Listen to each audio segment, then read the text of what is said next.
Hi friends, மூளை fry பண்ணலாம். இப்போது ஒரு கடாயில் எண்ணெய் போட்டுருக்குறேன். எண்ணெய் போட்ட பிறகு நான் வந்து ஒரு 5 மூளை வந்து க்ளீன் பண்ணி வச்சுருக்கிறேன். இப்போ வந்து நாங்கள் இஞ்சி பூண்டு பேஸ்ட்டு போடலாம். இதில் பெரிய ஸ்பூனாக 1.5 ஸ்பூன் இப்போ வந்து ஒரு தக்காளி, கொத்தமல்லி. தக்காளி கொஞ்சம் உதங்கட்டும். இப்போ மசாலா போட்டுக்கலாம். பாருங்கள், மிளகாய் தூள், மஞ்சள் தூள், தனியா தூள், அப்புறம் கொஞ்சம் கரம் மசாலா இது போட்டுக்கலாம்.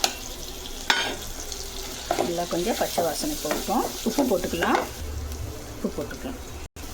கொஞ்சம் மிளகாய் தூள் கம்மியாகவே போடுங்க, ஏன்னா லாஸ்ட்டில் நாங்கள் வந்து பெப்பர் பவுடர் தான் நாங்கள் மேலே தூவ போகிறோம். இப்போ வந்து நல்லா வதங்கிச்சு. கொஞ்சமாக தண்ணி போட்டுக்கலாம். கொஞ்சமாக போடுங்க, ஏன்னா 2 நிமிஷத்தில் வெந்திலும் உங்களுக்கு மூளை. அதனால் இது நல்லா கொதி வரட்டும். மூளை போட்டுக்கலாம். நல்லா கொதிக்குதா? இப்போ வந்து இது வந்து மூளை போட்டுக்கலாம். ஒன்று ஒன்றா பார்த்து போட்டுக்கலாம்.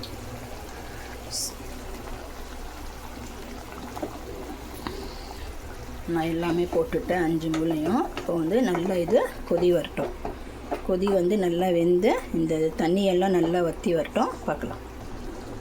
பாருங்கள், நல்லா வந்து வற்றிச்சு. இன்னொன்று ஒரு 5 நிமிஷம் மூடி வச்சிடலாம்.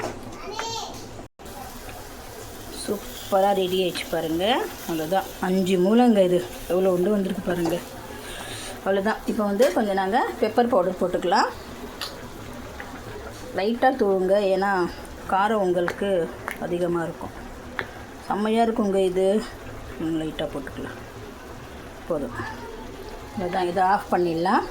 சூப்பராக ரெடி ஆயிடுச்சு. இதே மாதிரி நீங்களும் செஞ்சு ட்ரை பண்ணி பாருங்கள். ஷேர் பண்ணுங்கள், கமெண்ட் பண்ணுங்கள், சப்ஸ்கிரைப் பண்ணுங்கள். மறக்காமல் பெல் பட்டனை கிளிக் பண்ணுங்கள். பாருங்கள், இப்படி சூப்பராக வந்திருக்கு.